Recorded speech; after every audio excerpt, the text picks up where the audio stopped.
नमस्कार दोस्तों, कैसे हैं आप लोग। आई होप काफ़ी अच्छे होंगे और आपकी तैयारी काफ़ी बेहतर चल रही होगी। तो दोस्तों, हम लोगों का चौथा वीडियो है उत्तर प्रदेश लेखपाल के लिए भारतीय राष्ट्रीय आंदोलन। तो आइए हम लोग सबसे पहले क्वेश्चन को देखते हैं अपने, जो काफ़ी इंपॉर्टेंट होगा आपके लिए। और एक क्वेश्चन कई बार आपकी परीक्षा में, छोटे से लेकर बड़े एग्जामों तक कई बार एक परीक्षा क्वेश्चन आया हुआ है। तो आइए हम लोग देखते हैं सबसे पहला क्वेश्चन। भारतीय राष्ट्रीय कांग्रेस की प्रथम महिला अध्यक्ष कौन थी। हो सकता है कि आपके एग्जाम में भी पूछा जा सकता है क्वेश्चन, नोट लगा लेंगे यहाँ पे क्योंकि काफ़ी इंपॉर्टेंट है। भारतीय राष्ट्रीय कांग्रेस की प्रथम महिला अध्यक्ष कौन थी। ऑप्शन देखिएगा दोस्तों, सरोजिनी नायडू, कस्तूरबा गांधी, एनी बेसेंट और भक्ति लक्ष्मी देसाई। तो इसका राइट आंसर हो जाएगा दोस्तों option number C, Annie Besant. Annie Besant ने कांग्रेस की अध्यक्षता कब की थी, तो याद रखिएगा 1917 के कलकत्ता अधिवेशन में। 1917 के कलकत्ता अधिवेशन में। और यहीं पे दोस्तों आपसे क्वेश्चन पूछ लिया जाए कि भारतीय राष्ट्रीय कांग्रेस की प्रथम भारतीय महिला अध्यक्ष कौन थी।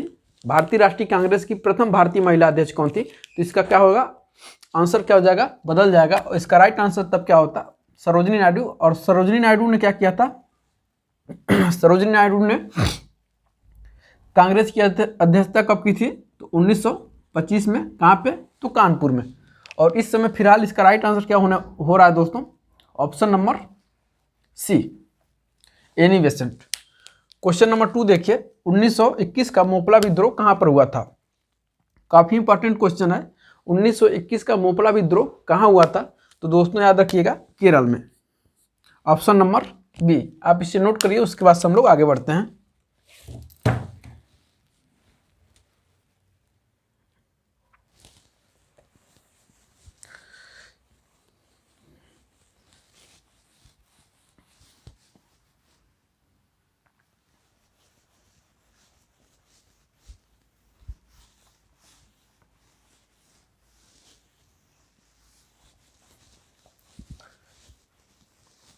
क्वेश्चन नंबर 3 देखिए, ये भी कई बार आपके एग्जाम में क्वेश्चन आया है। स्वराज मेरा जन्मसिद्ध अधिकार है,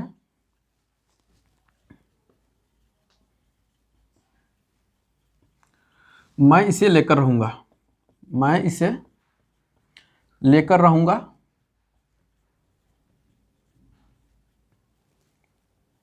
मैं इसे लेकर रहूंगा।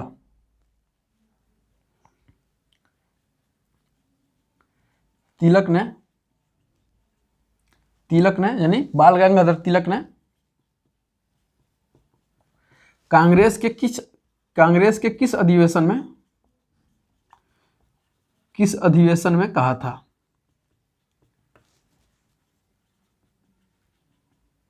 ऑप्शन देखिए, बनारस,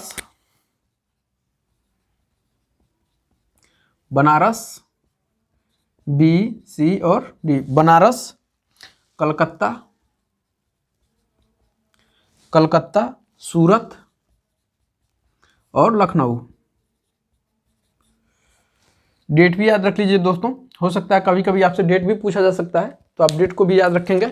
बनारस अधिवेशन 1905, कलकत्ता 1906, सूरत 1907 और लखनऊ 1916। तो इसका राइट आंसर हो जाएगा दोस्तों ऑप्शन नंबर डी। लखनऊ अधिवेशन के दौरान बाल गंगाधर तिलक ने क्या कहा था, तो स्वराज मेरा जन्म सिद्धि अधिकार है और मैं इसे लेकर रहूंगा। ठीक है। और इसी लखनऊ अधिवेशन के समय ही दोस्तों गरम दल के नेताओं का क्या हुआ था, नरम दल में कांग्रेस में वापसी हुई थी। तो आप इसे भी याद रखेंगे और इसे नोट भी कर लेंगे। ये हम लोग का क्वेश्चन नंबर 3 था। चौथे क्वेश्चन को देखते हैं हम लोग।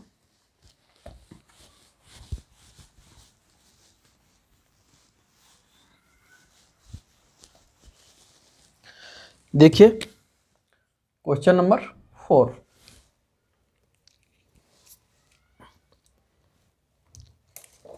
निम्नलिखित में से किसके अंतर्गत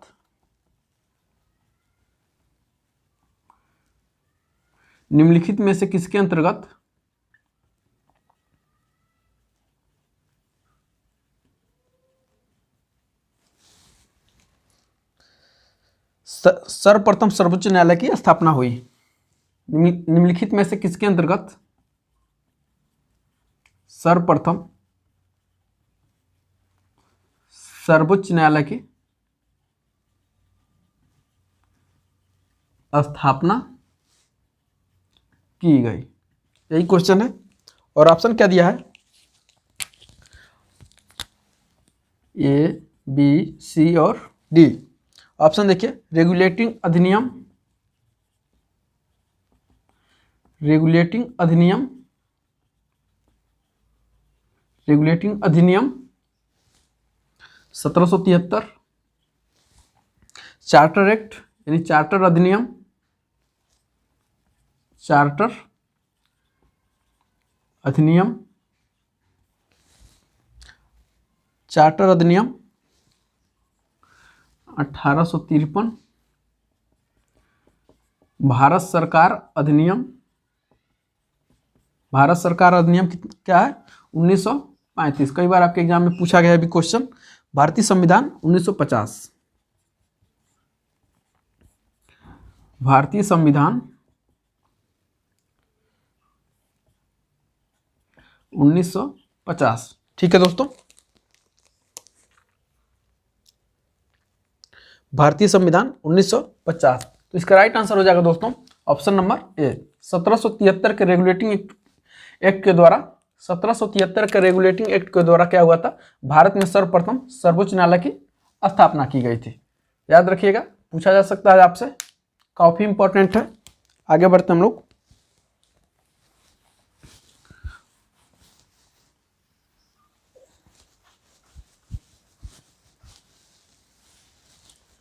क्वेश्चन नंबर 5 देखिए, क्वेश्चन नंबर 5। भारतीय राष्ट्रीय कांग्रेस के, भारतीय राष्ट्रीय कांग्रेस के, भारतीय राष्ट्रीय कांग्रेस के 1905 के बनारस अधिवेशन, 1905 के बनारस अधिवेशन,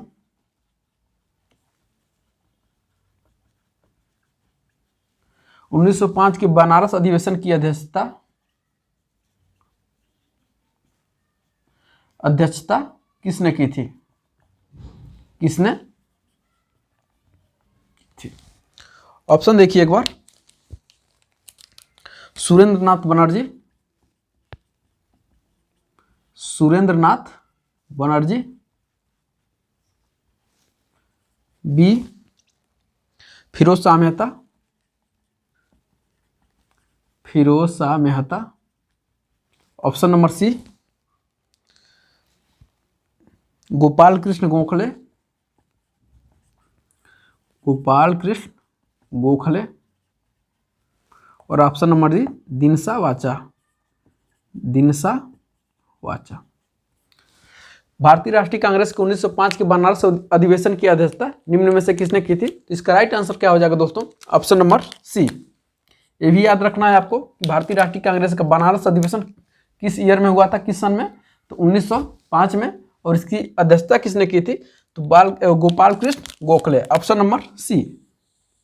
और गोपाल कृष्ण गोखले कौन थे? गोपाल कृष्ण गोखले कौन थे दोस्तों? तो महात्मा गांधी के क्या थे? राजनीतिक गुरु थे। ये भी याद रखिएगा, नोट करिए तब तक आप इसे।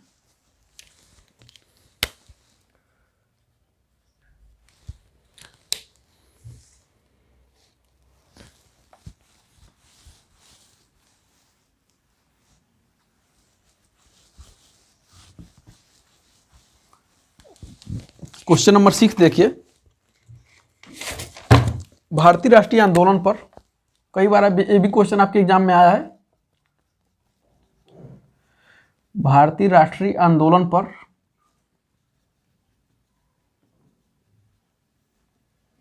भारतीय राष्ट्रीय आंदोलन पर इंडियन स्ट्रगल नामक पुस्तक किसने लिखी थी? इंडियन स्ट्रगल नामक पुस्तक किसने लिखी थी? किसने लिखी थी? ओके, ऑप्शन देखिए, महात्मा गांधी, महात्मा गांधी, डॉक्टर राजेंद्र प्रसाद, डॉक्टर राजेंद्र प्रसाद, मौलाना अबुल कलाम आज़ाद, अबुल कलाम आज़ाद,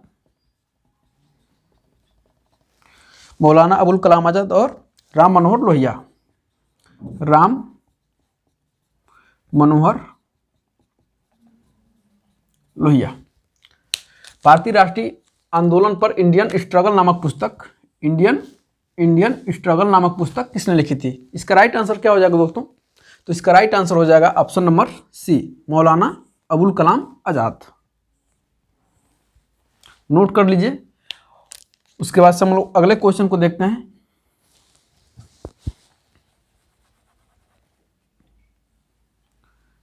ये क्वेश्चन नोट करिए, उसके बाद से एक क्वेश्चन और देखते हैं।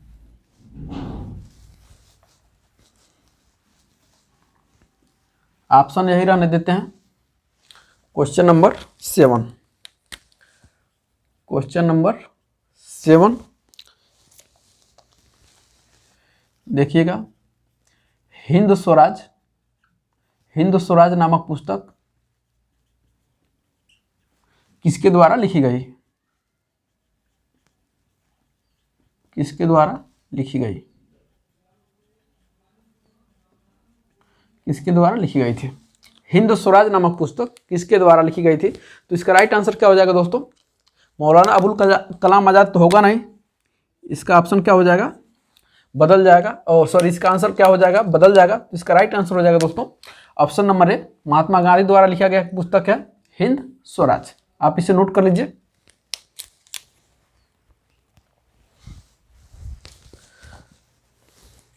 क्वेश्चन नंबर 8 देखिए। क्वेश्चन नंबर 8,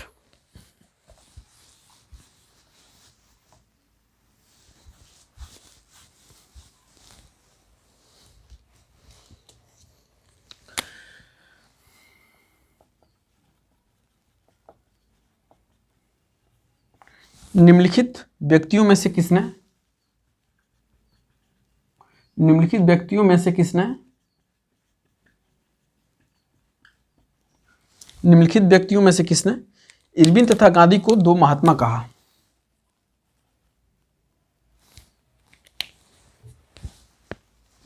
किसने इरविन तथा गांधी को दो महात्मा कहा? काफी महत्वपूर्ण क्वेश्चन है। ऑप्शन देखिए, Mirabehn, B Sarojini Naidu, Sarojini Naidu, option number C Madan Mohan Malaviya, Madan Mohan Malaviya, और option number D Jawaharlal Nehru.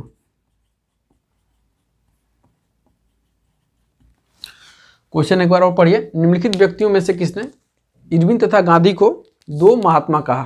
क्या पूछ रहा है, क्या कह रहा है? दो महात्मा कहा। तो राइट आंसर क्या हो जाएगा दोस्तों? राइट आंसर हो जाएगा option number B, Sarojini Naidu ने इरविन तथा गांधी को कहा था दो महात्मा कहा था। आगे बढ़ते हैं हम लोग।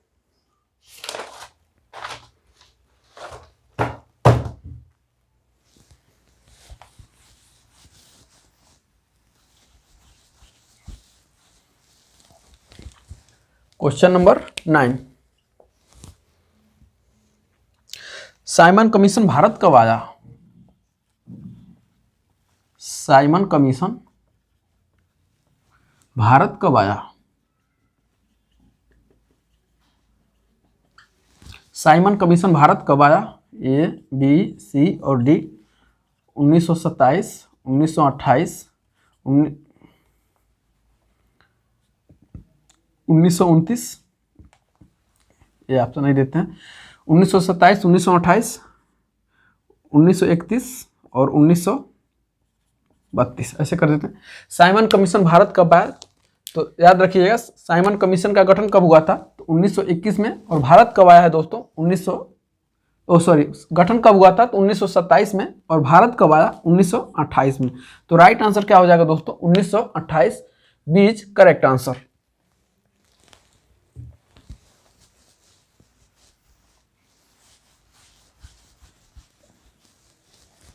क्वेश्चन नंबर 10 और ये हम लोग का लास्ट क्वेश्चन होगा डेली डोज के अंतर्गत।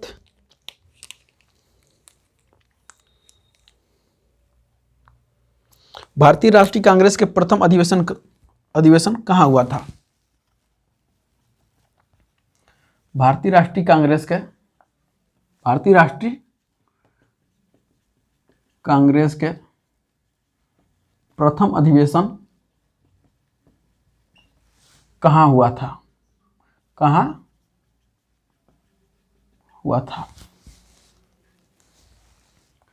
ऑप्शन देखिए।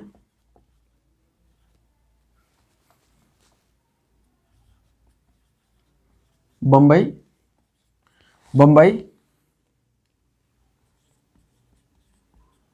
कलकत्ता, मद्रास और ऑप्शन नंबर डी इलाहाबाद।